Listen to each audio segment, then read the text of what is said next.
আর যে খবরের দিকে আমরা নজর রাখছিলাম যে দলের পদ হারিয়েও আবারও বিস্ফোরক অনুপম হাজরা। আর এবার লোকসভা নির্বাচনে বোলপুর থেকে লড়াইয়ের চ্যালেঞ্জ তিনি ছুড়েছেন, আর একই সঙ্গে ঢালাও প্রশংসা করেছেন কাজল শেখেরও। আমরা আরো একবার শুনবো কি বলেছেন অনুপম হাজরা।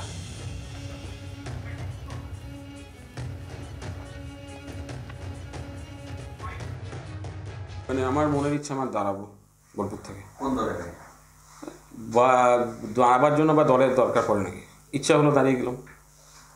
কারণ গণতান্ত্রিক দেশ তো আমার যখন যদি ওই সময় ইচ্ছা হয়, এখন যেমন ইচ্ছা হচ্ছে দাঁড়াবো, দাঁড়িয়ে যাবো। কোন দলের প্রতীকে দাঁড়াতে চাইছেন? সে আমার দলের প্রতীক দিলে তো ভালো কথা। আর এমনিতে তো গণতান্ত্রিক দেশে যে কেউ দাঁড়াতে পারে, আপনার ইচ্ছা হলে আপনি দাঁড়িয়ে গেলেন। তো সেটার জন্য মানুষ চাইলেই হলো। কারণ আপনাকে দেখতে হবে যে শুধু দাঁড়ালে তো হবে না, আপনার চিন্তা ভাবনাটা কি। আপনার যদি ইচ্ছা থাকে যে শুধু দাঁড়াবো, যেমন আমাদের দলে দু একজন আছে নেতা, তারা দাঁড়ায় যে ইলেকশনের ফান্ডটা আসবে, সেই ইলেকশন ফান্ডটা নিয়ে জিতলাম হারলাম বড় ব্যাপার না, ইলেকশন ফান্ডটাকে ফিক্সড ডিপোজিট করে দেবো। বছরের পর বছর দাঁড়ায়, বছরের পর বছর হারে। তো আমি যদি দাঁড়াই তো অবভিয়াসলি বোলপুরের মানুষের প্রত্যাশা রয়েছে। প্রসেনজিৎ মালাকার টেলিফোন লাইনে রয়েছেন আমাদের প্রতিনিধি। প্রসেনজিৎ, অত্যন্ত তাৎপর্যপূর্ণ মন্তব্য অনুপম হাজরার, যে লড়াইয়ের চ্যালেঞ্জ তিনি ছুটছেন বোলপুর থেকে। সেখানে তিনি বলছেন যে দল নয়, মানুষ চাইছে তাই তিনি লড়বেন। দেখো, একেবারে তাই। রাজনৈতিকভাবে তুমি বুঝতেই পারছো, যবে থেকে অনুপম হাজরাকে কেন্দ্রীয় তার পদ থেকে সরিয়ে দেওয়া হয়েছে, তারপর থেকে তিনি যে চুপ করে বসে রয়েছেন এমনটা নয়। তিনি কিন্তু বারবার বিস্ফোরক মন্তব্য করছেন। আজকেও বিস্ফোরক মন্তব্য করেছেন বঙ্গ রাজনীতির যারা নেতৃত্ব রয়েছেন তাদের বিরুদ্ধে। এবং তার পাশাপাশি তিনি যে চ্যালেঞ্জটা ছড়ে দিচ্ছেন যে তিনি বোলপুর কেন্দ্র থেকে লোকসভা নির্বাচনে লড়াই করবেন, কিন্তু সেক্ষেত্রে দাঁড়িয়ে দলের প্রতীকে তিনি লড়াই করবেন সেটা কিন্তু তিনি বলছেন না। তিনি বলছেন যে মানুষের পছন্দ, মানুষের ইচ্ছা, তাই তিনি লড়াই করবেন। অর্থাৎ এই জায়গায় দাঁড়িয়ে রাজনৈতিক যে যথেষ্ট গুরুত্বপূর্ণ একটা জায়গা তৈরি হচ্ছে সেটা বলার অপেক্ষা রাখে না। প্রসেনজিৎ, আসবো তোমার কাছে, সঙ্গে থাকো তুমি। আর বঙ্গ বিজেপি নিয়ে অনুপম হাজরার কি মন্তব্য শুনুন।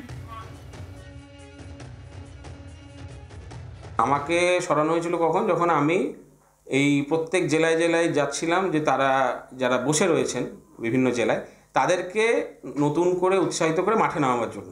তো এই সিদ্ধান্তর ফলে দুটো জিনিস প্রমাণ হয়। এক হচ্ছে যে যারা অবহেলিত কোণঠাসা আছে তাদেরকে মাঠে নামানোর দরকার নেই, তার জন্য আমাকে থামিয়ে দেওয়া হয়। বিভিন্ন জেলায় যে সিন্ডিকেট চলে, যে পার্টিকে বিক্রি করে কিছু কিছু নেতা নিজের পকেট গরম করে, তো বেশ কিছু চোর ছেঁচোর আছে পার্টিতে, তো তাদের বিরুদ্ধে আঙুল তুলেছিলাম, তাদের দুর্নীতির বিরুদ্ধে আঙুল তুলেছিলাম।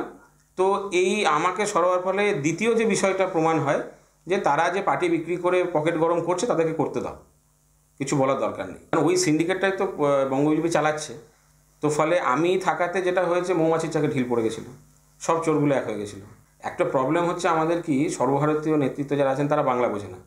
এখান থেকে যা বোঝানো হয় সেটাই বোঝে।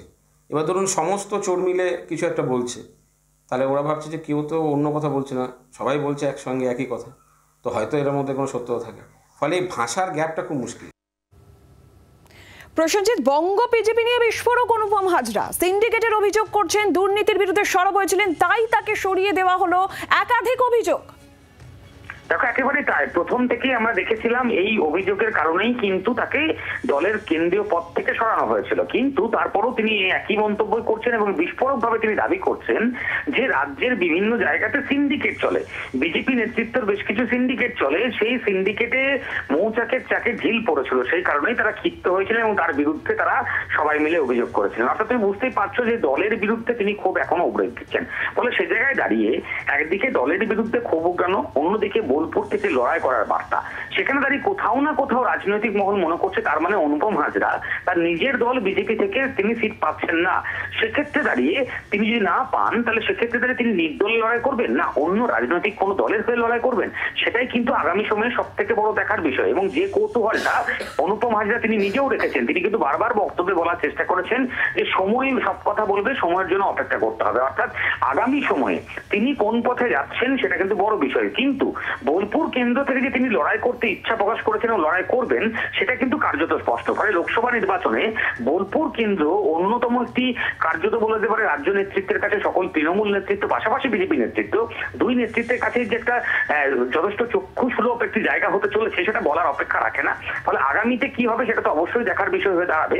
কিন্তু তার পাশাপাশি রাজনৈতিকভাবে অনুপম হাজরার এই একাধিক মন্তব্য, পাশাপাশি বঙ্গ নেতৃত্বের উপর ক্ষোভ উগড়ে দেওয়া, তাদের বিরুদ্ধে সিন্ডিকেট সহ একাধিক অভিযোগ তোলা, এগুলো যে বঙ্গ রাজনীতি বা বঙ্গ নেতৃত্বকে যে আরো বেশি কার্যত বলা যায় সমস্যায় ফেলছে সেটা কিন্তু বলার অপেক্ষা রাখে না। সঙ্গে থাকা প্রসেনজিৎ, আর এরই পাশাপাশি এই রাজ্যে বিজেপি কটা আসন পাবে সেই নিয়ে কি মন্তব্য করেছেন অনুপম হাজরা শুনবার। একই সঙ্গে তাৎপর্যপূর্ণভাবে কাজল শেখের ঢালাও প্রশংসাও তিনি করেছেন। কি বলেছেন শুনুন।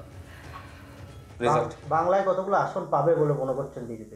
এই যা ইলেকশন কমিটি হয়েছে বঙ্গ বিজেপিতে তাতে আমার মনে হয় 42টাই পাবে, 2-4টা বেশি পেতে পারে। যখন পদে থাকতেই ডাকেনি, আপনার মনে হয় যখন পদ নেই বলে মানে সেই সময় ডাকবে? তো এরা তো সবসময় বঙ্গ বিজেপির যারা এই চোর দুর্নীতিগ্রস্ত লোকরা আছে তারা তো আমাকে এমনিই মেপে চলে। তো ফলে এখন তো ডাকার প্রশ্ন আসছেই না। এখন তো আরও ভয় থাকবে যে কার সঙ্গে তৃণমূলের সেটিং, কার সঙ্গে কার মান্থলি লেনাদেনা আছে, সেগুলো যদি বলে ফেলি মুশকিল হয়ে যাবে। বুথ কমিটি যদি আপনার ফেক হয়, বুথ কমিটিতে যদি এত জল মেশানো থাকে, আপনি জিজ্ঞেস করুন তো বোলপুর সাংগঠনিক জেলায় কতগুলো বুথ কমিটি ঘোষণা হয়, সব কাগজে কলমে, আসলে সব বুথ কমিটি। এখানে কার পাল্লা ভারী, অনুব্রত মণ্ডলের না কাজল শেখের, এটা তো এই বিবাদটা তো নতুন নয়। কারণ অনুব্রত মণ্ডল যখন ফুল ফর্মে ছিলেন তখন কাজল শেখকে উঠতে দেননি। তো এখন খুব স্বাভাবিক, এখন অনুব্রত মণ্ডল জেলে তো কাজল শেখ একটু উঠবেই। তো এনারা একজন আরেকজনের হয়ে যতই প্রশংসা করুক না কেন, এদের মধ্যে দ্বন্দ্ব কখনো মিটবে না। তো এখন হয়তো অনুব্রত মণ্ডলের লবি গিয়ে মমতা বন্দ্যোপাধ্যায়কে এমন কিছু বুঝিয়েছে যার ফলে হয়তো কাজলে ডানা ছাটা গেল। কিন্তু ওভারঅল দেখতে গেলে নিরপেক্ষভাবে যদি দেখা যায়, তাতে আমার মনে হয় যে সভাধিপতি হওয়ার পর থেকে কাজল যেভাবে কাজ করছিল তাতে মানে একটা পজিটিভ ইম্প্যাক্ট মানুষের মধ্যে পড়েছিল। কিন্তু এখন সেটা কেন তাকে সরানো হলো, কার ইনস্টিগেশনে সরানো হলো, এটা তাদের দলের কোনো নেতাকে জিজ্ঞেস করলে আমার মনে হয় ভালো বেশি উত্তরটা পাওয়া যাবে। প্রসেনজিৎ, অনুপম হাজরা বুথ কমিটিকে কটাক্ষ করছেন, বুথ কমিটি, আর তাৎপর্যপূর্ণভাবে কাজল শেখের প্রশংসাও তার মুখে শোনা যাচ্ছে। দেখো একেবারেই তাই। মূলত বিষয় হলো যখন কাজল শেখ সভাধিপতির পদে বসেছিলেন তখনও এই অনুপম হাজরা বলেছিলেন কাজল শেখ ভালো ছেলে। তার পরবর্তীতে এখন তিনি বলছেন যে Kajal Sheikh actually positive impact ফেলছিল সাধারণ মানুষের মধ্যে, সেই কারণেই তার সাথে এমন ঘটনা ঘটেছে। অর্থাৎ তুমি বুঝতেই পারছো যে কাজলের সমর্থনে যে অনুপম হাজরা বক্তব্য রাখছেন সেটা বলার অপেক্ষা রাখে না। অন্যদিকে তিনি কিন্তু তৃণমূল কংগ্রেসের লবি, সেই লবি যে ভাঙবে না, লবি সংঘর্ষ, লবির যে ঝামেলা সেটা যে থেকে যাবে সেটাও তিনি স্পষ্ট বলছেন। অর্থাৎ একদিকে অনুব্রত মণ্ডল লবি, অন্যদিকে কাজল শেখ লবি, এই লবি যে চলবে সেটাও তিনি বার্তা দিচ্ছেন। এবং অন্যদিকে তাৎপর্যপূর্ণভাবেই তুমি যদি দেখো, তিনি কিন্তু একাধিক যে মন্তব্য করছেন, সিটের প্রসঙ্গ বলছেন, লোকসভা নির্বাচনে কি হতে চলেছে সেটাও বলছেন। তার পাশাপাশি তিনি এটাও বলছেন বিজেপি নেতৃত্ব লোকসভা নির্বাচনে যে সিটগুলি পাবে সেগুলো শুধুমাত্র নরেন্দ্র মোদীর মুখ দেখে, এবং তার পাশাপাশি রাম মন্দির ইস্যুতে এই ভোটগুলো মানুষের কাছ থেকে তারা। সঙ্গে থাকা প্রসেনজিৎ, তৃণমূল কংগ্রেস নেতা অরূপ চক্রবর্তী টেলিফোন লাইনে রয়েছেন আমাদের সঙ্গে। অরূপ বাবু, অনুপম হাজরার আজকে একাধিক বিষয় নিয়ে মন্তব্য করেছেন, সেখানে তিনি বোলপুর থেকে লড়াইয়ের চ্যালেঞ্জ নিচ্ছেন এবং তিনি বলছেন যে দল লাগে না, মানুষ চাইছে তাই তিনি লড়বেন।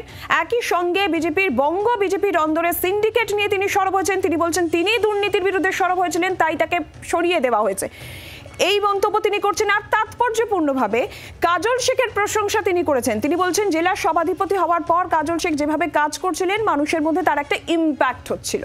কি বলবেন আপনি? আসলে দেখুন, এই ঘটনাগুলো তো সকলেই জানেন। অনুপম হাজরা আজকে বেড়ালের গলায় ঘন্টাটা বেঁধে দিয়েছেন। বিজেপির দ্বন্দ্ব এটা সারা পশ্চিমবঙ্গের মানুষ দেখেছে। বিজেপির সদর দপ্তরে রাহুল সিনহা, দিলীপ ঘোষের ঘর ভেঙে দেওয়া হয়েছে। সুকান্ত মজুমদার ভার্সেস এর আগে কদিন আগেও আমরা দেখেছি সৌমিত্র খাত দ্বন্দ্ব। শুভেন্দু অধিকারীর বিরুদ্ধে একাধিক বিধায়ক অনাস্থা জ্ঞাপন করছেন, ক্ষোভ প্রকাশ করছেন। সারা পশ্চিমবঙ্গ বিজেপি গোষ্ঠীদ্বন্দ্বের চিহ্ন। এই জায়গা থাকার জন্য তারা এজেন্সি জায়গাটি কায়েম করার চেষ্টা করেছেন। কিন্তু আজকে অনুপম হাজরা পরিষ্কার চোখে আঙুল দিয়ে দেখিয়ে দিয়েছেন যে বিজেপির আসল অবস্থাটা, অভ্যন্তরীণ জায়গাটা ঠিক কোন কোন দলের জায়গায় দাঁড়িয়ে আছে।